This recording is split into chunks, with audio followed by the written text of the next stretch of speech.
Welcome to Coding Sprint.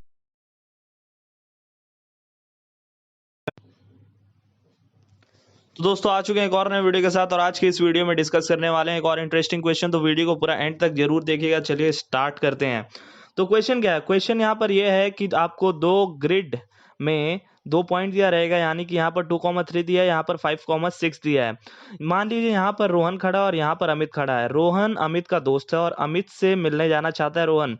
और यहाँ पर आपसे पूछा ये है कि रोहन कितने तरीका से पहुंच सकता है अमित के पास, वो भी शॉर्टेस्ट डिस्टेंस कवर करके, यानी कि सबसे छोटा रास्ता कवर करके। अगर रोहन चाहे तो यहाँ से घूम फिर के ऐसे ऐसे करके जैसे भी जा सकता है, यहाँ से चला गया ऐसे करके ऐसे ऐसे। लेकिन यहाँ पर क्वेश्चन में ये पूछा है कि शॉर्टेस्ट डिस्टेंस से जाने का कितना तरीका है रोहन के पास, ठीक है। यानी कि 2.3 से 5.6 तक जाने का शॉर्टेस्ट डिस्टेंस का कितना तरीका है, यानी कि यहाँ पर शॉर्टेस्ट डिस्टेंस में आपको कितना एक्स डायरेक्शन कवर करना पड़ेगा। यानी कि अगर मान लीजिए ये एक यूनिट है एक्स का, तो 1 2 3 यूनिट आपको कवर करना पड़ेगा एक्स का। और वाई डायरेक्शन में जाने के लिए, यानी कि वाई डायरेक्शन, यानी कि यहाँ पर अमित तक पहुंचने के लिए वाई डायरेक्शन में आपको मिनिमम कितना कवर करना पड़ेगा, 1 2 3। तो यहाँ पर मिनिमम आपको एक्स में 3 कवर करना ही पड़ेगा और मिनिमम यहाँ पर आपको वाई में 3 कवर करना ही पड़ेगा, 3 यूनिट्स। यानी कि यहाँ पर मान लीजिए रोहन ये वाला एक्स में गया, फिर एक्स में गया, फिर एक्स में गया, फिर वाई में गया, फिर वाई में गया, फिर वाई में गया।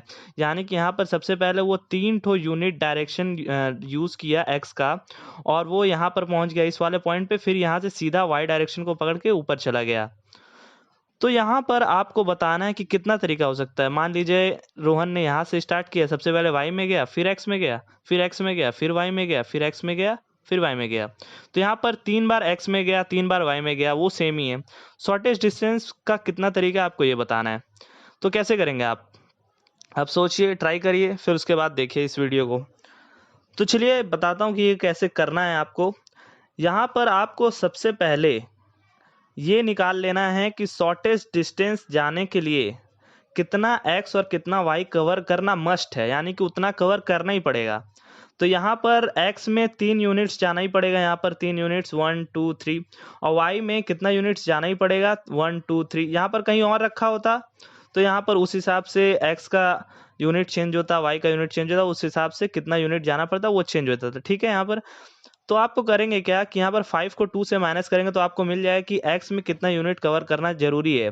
और 6 से 3 को माइनस करेंगे तो आपको मिल जाएगा कि कितना y में कवर करना जरूरी है। तो उसके बाद क्या करना, उसके बाद का प्रोसेस मैं आप लोगों को अभी बताता हूँ।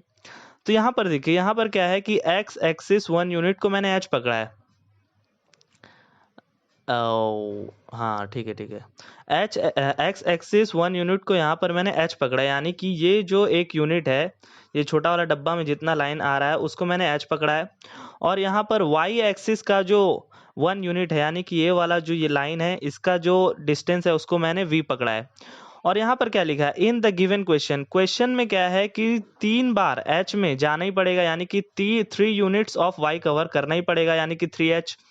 और 3 यूनिट्स ऑफ x कवर करना ही पड़ेगा, यानी कि 3y।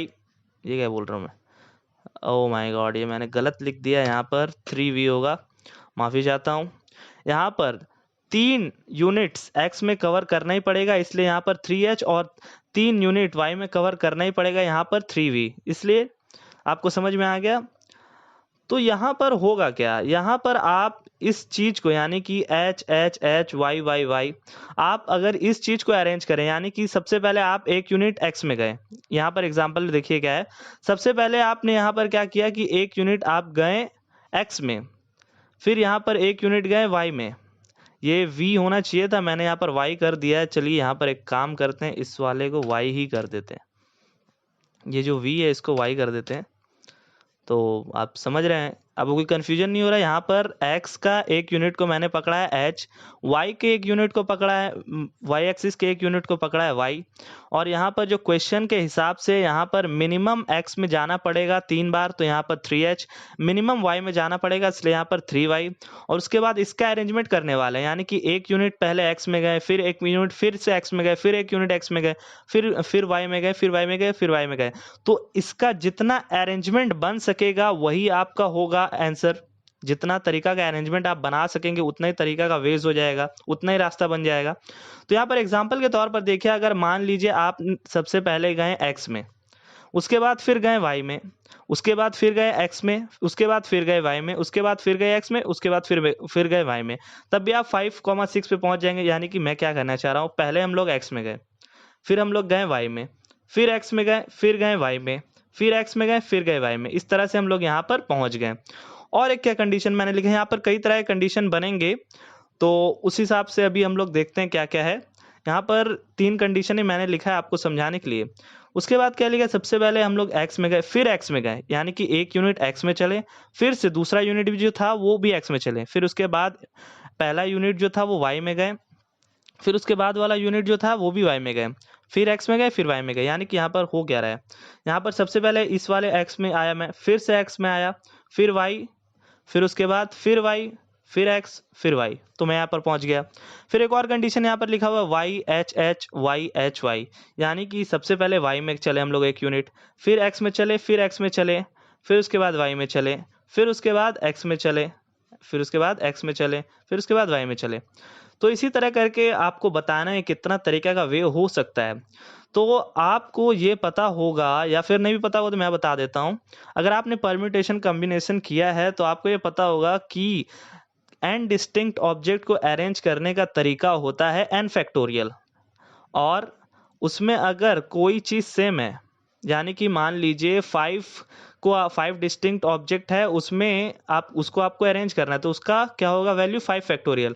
और मान लीजिए 5 जो ऑब्जेक्ट है उसमें 2 चीज़ सेम है, यानी कि उसमें ए है, फिर बी सी डी।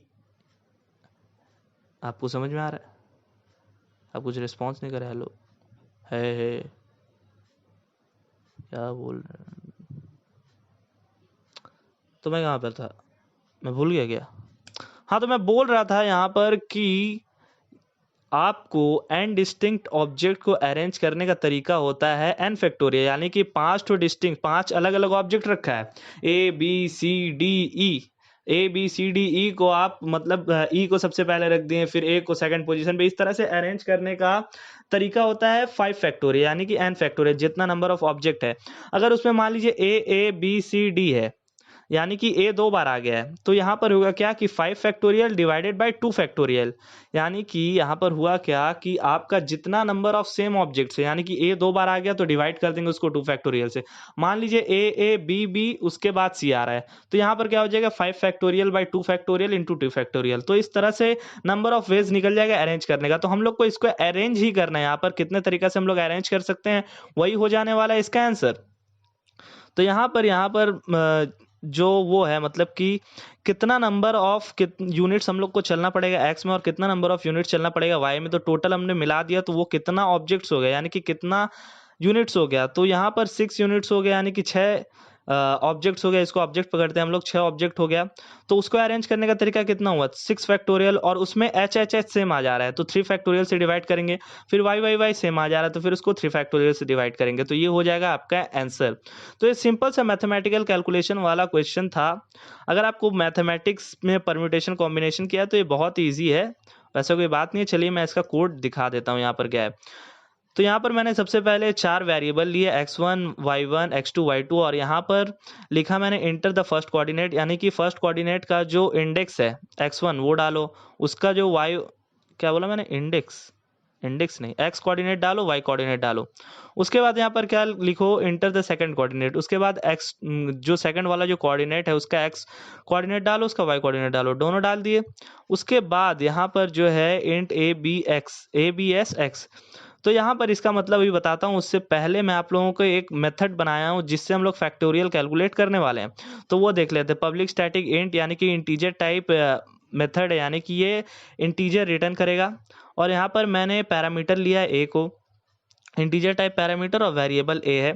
और यहाँ पर इंट लिया मैंने f इज इक्वल्स टू 1 फॉर int i is equals to 2 i less than a i plus plus, यानी कि यहाँ पर a में मान लीजिए वैल्यू आया 5, तो 2 से लेकर के 5 तक चलेगा और वो f में मल्टीप्लाई होते जाएगा। फैक्टोरियल का मतलब तो पता ही होगा कि 5 का अगर मान लीजिए फैक्टोरियल निकालना है तो 5 इंटू 4 इंटू 3 इंटू 2 इंटू 1, तो ये हो गया आपका 5 का फैक्टोरियल। मान लीजिए 3 का फैक्टोरियल निकालना है तो 3 इंटू 2 इंटू 1, इस तरह से फैक्टोरियल निकलता है। तो वही यहाँ पर होगा कि f में जो i का वैल्यू वो मल्टीप्लाई होते जाएगा, 2 इंटू 3 इंटू 4 इंटू 5, इस तरह से मल्टीप्लाई होते चला जाएगा। और ये कैलकुलेट होने के बाद यहाँ पर वो f को रिटर्न कर देगा। यहाँ पर मैंने इस मेथड को बना लिया। उसके बाद यहाँ पर क्या है कि int abs x is equal to int math dot abs x2 minus x1, या यहाँ पर होगा क्या कि कितना यूनिट्स x में चलना पड़ेगा मुझे, यानी कि मिनिमम कितना यूनिट्स x में मुझे चलना पड़ेगा वो मैं यहाँ पर कैलकुलेट कर रहा हूँ। और ये abs क्या करेगा कि अगर मान लीजिए कोई नेगेटिव वैल्यू भी होता है, नेगेटिव वैल्यू भी होता है अगर, तो उसको पॉजिटिव कर देगा, क्योंकि हम लोग को यहाँ पर नेगेटिव का कोई काम नहीं, हम लोग को पॉजिटिव वैल्यू चाहिए। और ये इंट हम लोग जो मैथ का जो फंक्शंस होता है वो क्या करता है कि डबल डेटा टाइप में वैल्यू को रिटर्न करता है। तो हम लोग को एक्सप्लिसिटली उसको इंटीजर डेटा टाइप में कन्वर्ट करना पड़ता है, इसलिए यहाँ पर मैंने मेंशन किया इंट। तो math dot abs x2 minus x1 आपको बता देगा कि कितना मिनिमम नंबर ऑफ x चलना पड़ेगा y तक, मतलब जो दूसरा वाला कोऑर्डिनेट है उसको उसके तक पहुंचने के लिए। उसके बाद यहाँ पर मिनिमम नंबर ऑफ y आपको कितना चलना पड़ेगा वो कैलकुलेट हो जाएगा। फिर यहाँ पर टोटल, यानी कि टोटल नंबर ऑफ ऑब्जेक्ट्स कितना है, तो जैसे हम लोग 3 ठो s 3 ठो y लिखे थे, तो टोटल नंबर ऑफ ऑब्जेक्ट्स वही हो गया। तो abs x और abs y को हम लोग यहाँ पर प्लस कर देंगे तो वो टोटल निकाल जाएगा। उसके बाद यहाँ पर क्या होगा कि system dot out dot println factorial total divided by factorial abs into factorial absy, यानी कि यहाँ पर टोटल यानी कि टोटल नंबर ऑफ ऑब्जेक्ट का फैक्टोरियल, फिर डिवाइड करेंगे हम लोग उसको कितना नंबर ऑफ सेम, यानी कि कितना यूनिट्स चलना है x में उसका फैक्टोरियल से, और उसको मल्टीप्लाई करेंगे कितना नंबर ऑफ y जो y में चलना है उसके फैक्टोरियल से, और टोटल को पूरा डिवाइड कर देंगे इस चीज़ से, तो आपका यहाँ पर वैल्यू आ जाएगा। जैसे कि यहाँ पर पहले से ही लिखा हुआ है, यहाँ पर 2 है x का, 3 है y का कोऑर्डिनेट, फिर 5 6, तो इसका आंसर आ रहा है 20। यहाँ पर जो हमने केस सिनेरियो देखा था उसका आंसर आ रहा है 20। अगर आप मान लीजिए कोई और सिनेरियो डालते हैं, यहाँ पर कुछ और डालते हैं,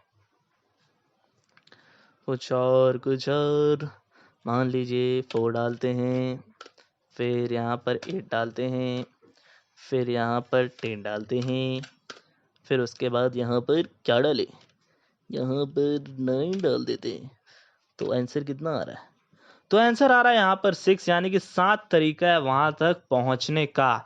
तो ये वीडियो आपको कैसा लगा हमें कमेंट करके बताइएगा, वीडियो करिएगा लाइक, चैनल को करिएगा सब्सक्राइब। मिलते हैं अगली